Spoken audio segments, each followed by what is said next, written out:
MAMSC second semester students, good morning to all of you बेटा। आप सब ने होली का त्यौहार अच्छी तरह मना लिया होगा और आज के क्लास में जो ऑनलाइन क्लास चलनी है उसमें हम लोग कुछ पढ़ने जा रहे हैं। हम लोग पढ़ रहे थे असेसमेंट ऑफ न्यूट्रिशनल स्टेटस का पेपर। इसमें मैंने कई टेक्निक्स आपको बताई थी। दो तरह के मेथड्स होते हैं जिनसे हम न्यूट्रिशनल स्टेटस को एसेस करते हैं। वो किसी भी इंडिविजुअल व्यक्ति का हो सकता है असेसमेंट, और किसी एक 20-25 लोगों के समूह का हो सकता है, या एक बहुत बड़ी कम्युनिटी का हो सकता है। जब हम इंडिविजुअल का करते हैं तो उसमें हमको एक एक टेक्निक एक एक व्यक्ति के ऊपर लागू करनी पड़ती है। लेकिन जब हम ग्रुप में करते हैं, जैसे 25-30 के ग्रुप में कर रहे हैं असेसमेंट, तो उसमें से हम 3-4 या 4-5 का कर लेते हैं और एवरेज निकाल लेते हैं। तो इस तरह पूरे ग्रुप का एक रिप्रेजेंटेशन हो जाता है। इसी तरह जब हम कम्युनिटी का करते हैं तो कम्युनिटी को हम कास्ट के अकॉर्डिंग, एरिया के अकॉर्डिंग कई तरह से कम्युनिटी को बांट लेते हैं। फॉर एग्ज़ाम्पल, जैसे हमने एरिया के अकॉर्डिंग बांटा है, तो एरिया के अकॉर्डिंग बांटने में क्या होता है कि फॉर एग्ज़ाम्पल जैसे कॉलेज के बाहर एरिया है आपका परमानंदपुर गांव। अब परमानंदपुर गांव में 4 गांव और शामिल हैं, तो उन 4 गांव को हम ले लेंगे अपने सैंपल में। लेकिन हर गांव में से 20-20 फैमिलीज़ को हम केवल एसेस करेंगे या 10 फैमिलीज़ को एसेस करेंगे। उससे क्या होगा कि जो एवरेज आएगा, जो मीन निकलेगा, वो पूरे परमानंदपुर एरिया को रिप्रेजेंट करेगा। तो मेरी बात समझ में स्टूडेंट आपको समझ में आ गई होगी कि ये हम इंडिविजुअली कर सकते हैं या हम इसे ग्रुप में कर सकते हैं, 20-25-30 के ग्रुप में, या हम एक कम्युनिटी में कर सकते हैं। और मैंने इस मेज़रमेंट को करने के 2 मेथड्स बताए हैं। एक होते हैं डायरेक्ट मेथड और दूसरे इनडायरेक्ट मेथड।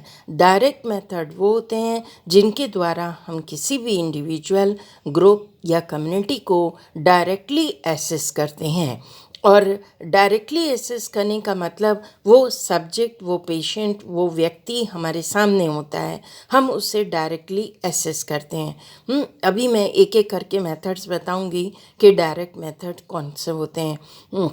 और वो मेथड्स इनडायरेक्ट मेथड कहलाते हैं जिसमें सब्जेक्ट हमारे सामने नहीं होता, लेकिन कई ऐसे पैरामीटर्स होते हैं जिनके द्वारा हम इनडायरेक्टली एसेस कर लेते हैं कि उस व्यक्ति के शरीर के पोषणीय स्तर क्या है, उसका हम मापन कर लें।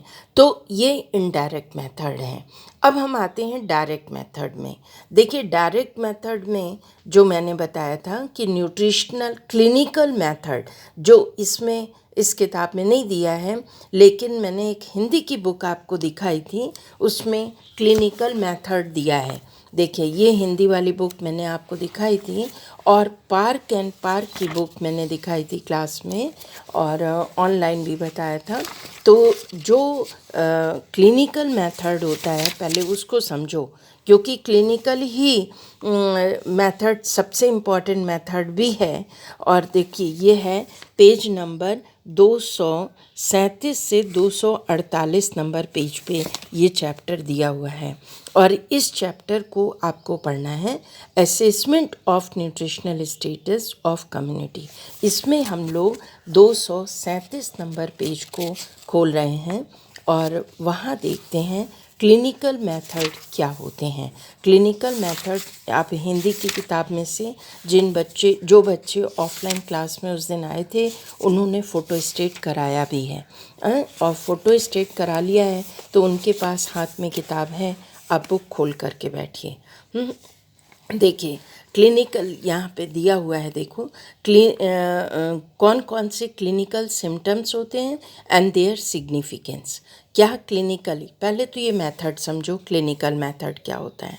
क्लिनिकल मेथड जिसे हिंदी में नैदानिक विधि कहते हैं, इसमें पेशेंट को हेड टू फुट तक, पेशेंट हमारे या पर्सन जिसका भी हम न्यूट्रिशनल असेसमेंट करने जा रहे हैं वो हमारी आँख के सामने होता है।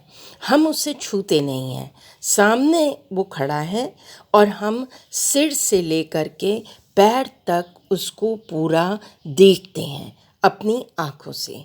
सिर का मतलब ये है कि सबसे पहले हम उसके सिर के ऊपर हमारी निगाहें जाती हैं, यानी उसके बालों पर निगाहें जाती हैं। तो जो बाल होते हैं, नॉर्मल जो व्यक्ति होता है उसके बाल बहुत चिकने, चमकदार और काले रंग के होते हैं। लेकिन जो व्यक्ति अस्वस्थ होता है, जिसका न्यूट्रिशनल स्टेटस पुअर होता है, उसके बाल रूखे होते हैं, उखड़े उखड़े होते हैं और ईज़िली प्लाकेबल यानी आसानी से टूटने योग्य होते हैं। वो जल्दी से टूट जाते हैं, जरा से बालों को ऐसे छुआ जाए तो गुच्छा का गुच्छा हाथ में आ जाता है।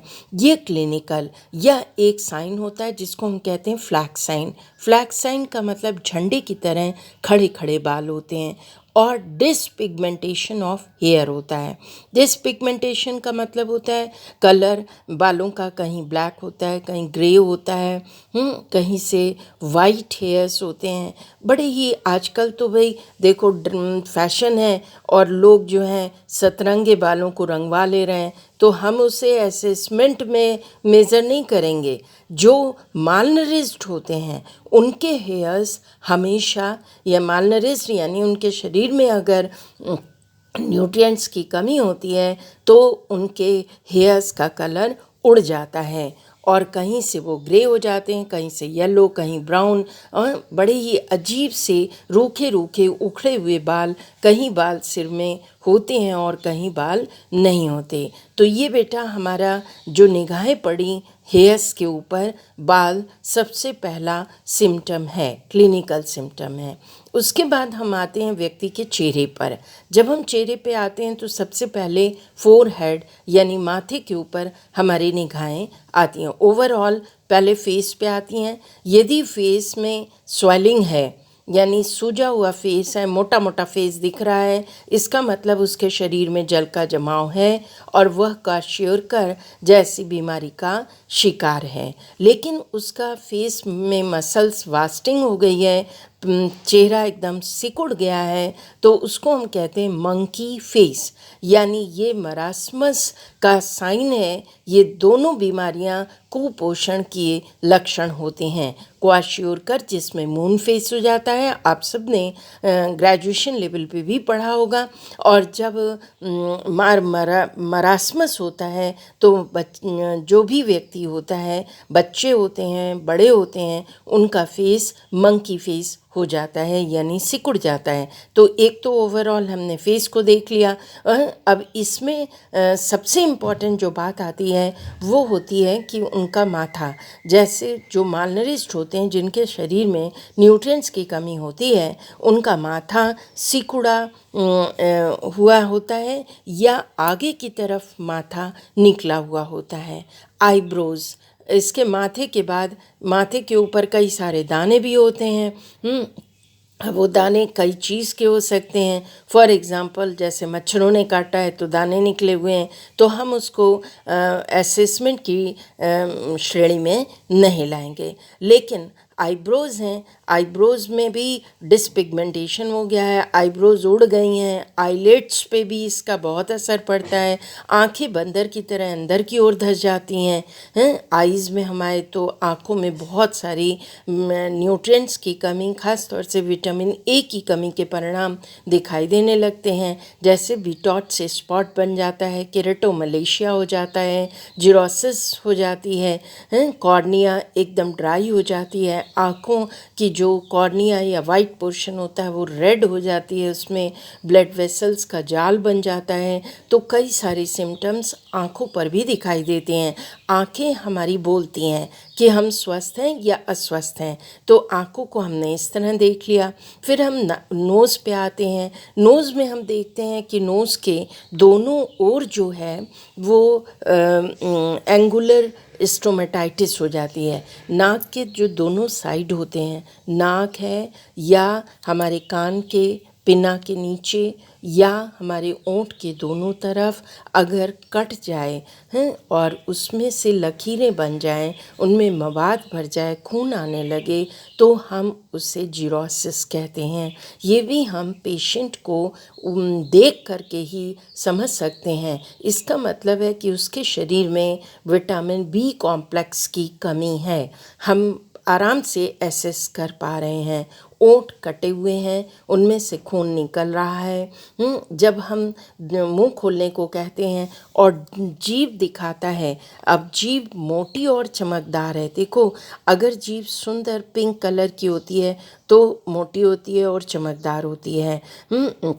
और उसमें बी कॉम्प्लेक्स की अगर जीभ में खुरदुरापन हो, जीभ सूजी हुई हो, जीभ में पहाड़ पठार से दिख रहे हों, फ्लैटूरेंस टंग हो, तो इसका मतलब है कि उस व्यक्ति के शरीर में vitamin B complex, specially vitamin B two, niacin और बी1 की कमी उसके शरीर में है। हम आराम से पहचान सकते हैं। तो जीभ का रंग बहुत सुंदर पिंक कलर होना चाहिए। उसमें किसी भी प्रकार के निनाव जो होता है, दाने निकल आते हैं या उनमें खून भर जाता है, वो बिल्कुल नहीं होना चाहिए।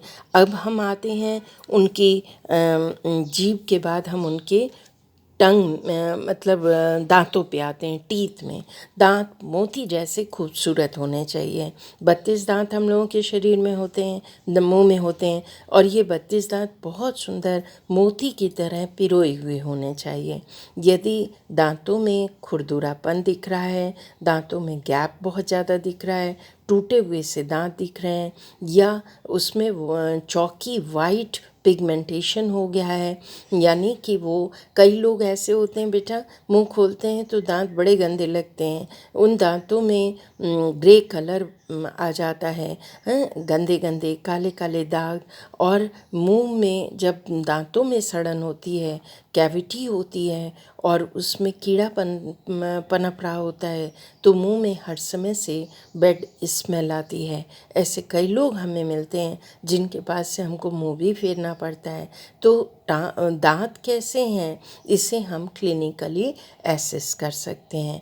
अब आइए आप चिक्स पे, यानी गाल का रंग कैसा है, गाल की बनावट कैसी है। मैंने अभी कहा ना, ओवरऑल यदि चिक पे पानी होगा, यानी फेस में पानी होगा, तो गाल फूले फूले मोटे मोटे नज़र आएंगे। यदि फैट भी बहुत ज़्यादा होगा, ओबेसिटी, ओवरवेट होगा, तो भी गाल मोटे मोटे नज़र आएंगे। लेकिन यदि इन न्यूट्रिएंट्स की कमी होगी, मसल्स की वास्टिंग हो रही होगी, तो वो गाल मंकी फेस की तरह नज़र आएंगे। इसके बाद नेक्स्ट जो इम्पॉर्टेंट चीज़ आती है कि वो है चिन। हमारी जो ठोड़ी है वो एक शेप में होनी चाहिए। तो ये ओवरऑल फेस हो गया। इसके बाद हम उतरे गर्दन पे। तो जब हम गले की तरफ ध्यान देते हैं, अगर घेघा रोग है, आयोडीन की कमी है, ग्वाइटर है, तो सूजा हुआ गला अपने आप दिखाई दे जाएगा। इसमें सटे हुए कान हैं, कान साफ साफ दिखेंगे कि अगर कान साफ सुथरे दिखाई दे रहे हैं और फुल्ली डेवलप्ड दिखाई दे रहे हैं, कान के नीचे जो पिन्ना और फेस जुड़ता है वहाँ पे कट्स नहीं है, वहाँ पस और मवाद नहीं है, इसका मतलब हमें कोई न्यूट्रिशनल डेफिशिएंसी कान से नहीं है। फिर हम शोल्डर्स पे आए, तो शोल्डर्स, अगर कोई व्यक्ति बीमार होता है, शोल्डर आगे की ओर झुके हुए होते हैं या शोल्डर्स का डेवलपमेंट प्रॉपर दिखाई नहीं देता, व्यक्ति सीधा खड़ा नहीं हो पाता है। फिर हम ब्रेस्ट पे आते हैं, तो इसी तरह हमने ब्रेस्ट को भी देख लिया कि ब्रेस्ट पूरी तरह डेवलप है कि नहीं। हैंड्स को देख लिया, जो कि दो हाथ जुड़े हुए हैं, हाथ में शोल्डर्स से एल्बो तक का एरिया कैसा है। अगर किसी का वेट बहुत ज़्यादा है तो वो फूला हुआ सा नज़र आएगा। धीरे धीरे करके हम हैंड्स के फिंगर्स पे आ गए। फिंगर्स में हमने सारी फिंगर्स को अच्छी तरह से वॉच कर लिया, नेल्स को देख लिया। नेल्स को हम दबा करके भी ऐसे देख सकते हैं। यदि हमारे शरीर में खून की कमी होगी तो नेल्स जो हैं वो वाइट हो जाएंगे। स्पून शेप में खून की कमी यानी लौह तत्वों की शरीर में कमी है तो स्पून शेप में नेल्स हो जाते हैं और फिंगर्स जो हैं वो एकदम एक सी नज़र नहीं आती। देखिए अभी मेरा हाथ एकदम चिकना चमकदार आपको दिखाई दे रहा है क्योंकि मेरे अंदर ना तो ऑडिमा है, हाँ ऑडिमा भी होता है तो ये जल जमा हो जाता है। लेकिन जब ऑडिमा ना हो हम इस तरह चेक करते हैं ऑडिमा को। यदि हमने ऐसे खींचा और स्किन फिर से अपनी जगह वापस आ गई, इसका मतलब ऑडिमा नहीं है, शरीर में जल का जमाव नहीं है। और तो ये एक बहुत बड़ा इम्पॉर्टेंट साइन है जो कि आराम से हैंड्स के द्वारा, फिंगर्स के द्वारा पहचाना जा सकता है। यदि विटामिन्स की कमी है, मतलब कैल्शियम की कमी है और अर्थराइटिस है तो ये सब हड्डियां मुड़ जाएंगी, है ना, ये सब समझ में आएगा। ऐसे मुड़े हुए हाथ होते हैं तो इस तरीके से अगर फिंगर्स नहीं खुल पा रही हैं तो इसका मतलब है ऑस्टियोआर्थराइटिस है, उससे तुरंत दवा की ज़रूरत है। कैल्शियम और विटामिन डी की शरीर में कमी है तो ये सब सिम्टम्स हाथ के द्वारा देख सकते हैं।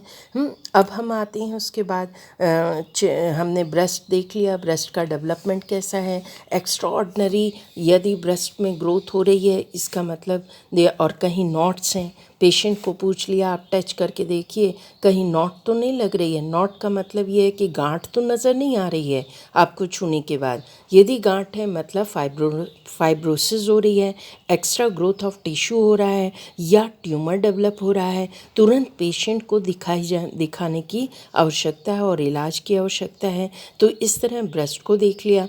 फिर हम आगे बढ़े स्टमक की तरफ। तो अगर पेट बाहर की ओर निकला हुआ है, टमी कितनी बाहर है, ये या पेट अंदर की ओर धंस गया है, ये सब समझ में आता है कि अंडर नरिशमेंट है, ओवर न्यूट्रिशन है या नॉर्मल न्यूट्रिशन है। इसको आराम से देखा जा सकता है। फिर हम इसी तरह से हिप्स पे आ गए, हिप्स से थाइस पे आ गए, थाइस से नीज़ पे आ गए। नीज़ मतलब घुटने। यदि वो व्यक्ति सीधा खड़ा है, उसके घुटने में कोई तकलीफ़ नहीं है, उससे चलने फिरने में तकलीफ़ नहीं है। यदि चलने में तकलीफ़ हो रही है इसका मतलब है वो ऑस्टियोपोरोसिस का, ऑस्टियोआर्थराइटिस का पेशेंट है। अगर सीधा नहीं खड़ा हो पा रहा यानी स्पाइन में प्रॉब्लम है और चलने में तकलीफ़ हो रही है तो तुरंत उसे कैल्शियम और विटामिन डी की आवश्यकता है और डॉक्टरी इलाज की आवश्यकता है। इसी तरह हमारी थाइस पे आ गए। थाइस के बाद हम नीज़ पे आए। नीज़ से हम फुट की तरफ जा रहे हैं तो घुटने से पिंडली की ओर आते हैं और पेशेंट से बिना टच किए पूछते हैं क्या आपके पैरों में कोई मरोड़ तो नहीं पड़ता, जब आप सोते हैं तो ऐंठन तो नहीं होती। ये सारी चीज़ें, ऐंठन तब होती है जब शरीर में थायराइड यानी थायराइड हार्मोन बढ़ जाता है, हाइपरथायराइडिज्म हो जाता है तो सुबह के समय शरीर ऐंठने लगता है। या शुगर बहुत ज़्यादा बढ़ जाती है ब्लड में तो भी पैरों में पिंडलियों से नीचे पंजों तक बहुत दर्द रहता है, ख़ास तौर से एड़ी में बहुत दर्द होता है पैरों के। तो ये सारी चीज़ें पेशेंट की हम पूछ करके पता लगा सकते हैं। फिर हम फुट पे आते हैं तो फुट कैसा है और पैर के नाखून कैसे हैं। पैर के नाखून पूरी तरह, क्योंकि पैरों की केयर जो डायबिटिक पेशेंट होते हैं उनके पैर घायल हो जाते हैं और उनमें बवाई फट जाती है, ब्लड आने लगता है, इसलिए स्पेशली उस पे ध्यान देने की आवश्यकता है। तो स्टूडेंट्स इस किताब में भी सारे क्लिनिकल असेसमेंट के साइन दिए हैं, लेकिन मैंने आपको अभी पूरा हेड टू फुट तक बताया हाँ। तो उसमें बस ये है कि क्लिनिकल मेथड में कभी भी पेशेंट को टच नहीं करना। देखिए ये सारे सिम्टम्स हैं, वहाँ पर जीभ और मुंह आँखों में क्या साइन होते हैं, बाल मैंने आपको बता दिया, त्वचा स्किन, ओवरऑल मैंने स्किन बता दी कि अगर जल जमाव होगा तो स्किन सूजी हुई मोटी गद्देदार होगी, यदि उसमें जल नहीं है तो हम इसको इस तरह पहचान सकते हैं और तुरंत वो स्किन पुनः वापस पहुंच जाएगी। तो इस तरह हमने त्वचा को देख लिया, हाथ पैर को देख लिया और पाचन क्रिया उससे पेशेंट से पूछ लिया आपको खाना अच्छी तरह पचता है, इंडाइजेशन तो नहीं होता, वॉमिटिंग तो नहीं होती, लूज मोशन तो नहीं होते। तो डाइजेशन, एब्जॉर्प्शन और मेटाबॉलिज्म इसका भी पता हम क्लिनिकली एसेस करके कर सकते हैं। लेकिन कुछ ऐसे साइन एंड सिम्टम्स होते हैं, फॉर एग्जांपल जैसे आइज़ और नेल्स, अगर ये आँखें और नाखून पीले पीले नज़र आ रहे हैं तो इसका मतलब है कि ब्लड में पिगमेंट्स होते हैं, कलर पिगमेंट्स होते हैं, जिनको हम बिलिरुबिन और बिलिवर्डिन कहते हैं, ये पिगमेंट्स कभी कभी बढ़ जाते हैं। जब ये पिगमेंट्स बढ़ते हैं तो आंखें पीली हो जाती हैं, नेल्स पीले हो जाते हैं, हमारी स्किन पीली हो जाती है, यानी हम जॉन्डिस के शिकार हो गए हैं। तो इसका कंफर्मेशन करने के लिए केवल क्लिनिकल असेसमेंट काफ़ी नहीं है, इसके लिए तुरंत जो पेशेंट है उसका ब्लड टेस्ट होना चाहिए और ब्लड में बिलिरुबिन और बिलिवर्डिन का क्या परसेंटेज चल रहा है इसको तुरंत एसेस करके उसका जॉन्डिस का इलाज किया जाना चाहिए, अदरवाइज़ उसका लीवर डैमेज तक हो सकता है। तो इस बात का ध्यान रखना है, और लीवर सिरोसिस हो सकती है, यानी लीवर में जल का जमाव संभव है। तो ये बेटा क्लिनिकल असेसमेंट जो होता है मेथड, ये बहुत अच्छी टेक्निक है। अच्छी इसलिए कह रही हूँ क्योंकि इस टेक्निक में किसी भी लैबोरेटरी की ज़रूरत नहीं है, किसी भी इक्विपमेंट की ज़रूरत नहीं है, किसी प्रकार का कोई खर्च नहीं है। बस हमें सारे सिम्टम्स मालूम होने चाहिए, हमारे सामने जिसका भी हम असेसमेंट कर रहे हैं, न्यूट्रिशनल असेसमेंट मेजर कर रहे हैं, वो व्यक्ति सामने होना चाहिए। हमें उसे टच नहीं करना है, ऊपर से लेकर नीचे तक वॉच करना है। अगर हम ऐसा करते हैं और तो हम सारी प्रॉब्लम्स को आइडेंटिफाई कर सकते हैं कि कौन से न्यूट्रिएंट्स उसकी बॉडी में नॉर्मल हैं, कौन से न्यूट्रिएंट्स अंडर न्यूट्रिशन की तरफ जा रहे हैं और कौन से ओवर न्यूट्रिशन की तरफ जा रहे हैं। तो ये क्लिनिकल जो मेथड है वो असेसमेंट ऑफ न्यूट्रिशनल स्टेटस की डायरेक्ट टेक्निक है, डायरेक्ट मेथड है, जिसमें हम पेशेंट को डायरेक्टली हेड टू फुट तक एसेस कर रहे हैं। अब नेक्स्ट क्लास अगर ऑफलाइन होगा, मैं ऑनलाइन एक क्लास और लेना चाहूँगी जिसमें एंथ्रोपोमेट्रिक मेथड के बारे में भी आपको बताऊंगी, क्योंकि कोर्सेज बहुत तेज़ी के साथ हम लोगों को आगे बढ़ाने हैं और समय बहुत कम है। तो नेक्स्ट क्लास में हम लोग एंथ्रोपोमेट्रिक मेज़रमेंट के बारे में पढ़ेंगे, जिसमें डायरेक्टली हम पेशेंट को एसेस करते हैं। तो मुझे उम्मीद है स्टूडेंट्स, आज आपको एंथ्रोपोमेट्रिक मेथड मैंने नहीं बताया, क्लिनिकल असेसमेंट बताया है कि क्लिनिकल मेथड क्या होता है और कैसे हम क्लिनिकली एक व्यक्ति को हेड से फुट मतलब हेयर टू लेकर फुट तक पूरी तरह से हम एसेस करते हैं विदाउट टचिंग। कुछ भी हम टच नहीं करते हैं, इस मेथड को हम क्लिनिकल मेथड करते हैं। और मुझे उम्मीद है कि आप सभी स्टूडेंट्स को समझ में आया होगा। जिनकी अगर कोई क्वेरी हो तो आप चैट बॉक्स में क्वेश्चन डाल सकते हैं या पर्सनली कांटेक्ट कर सकते हैं। Thank you.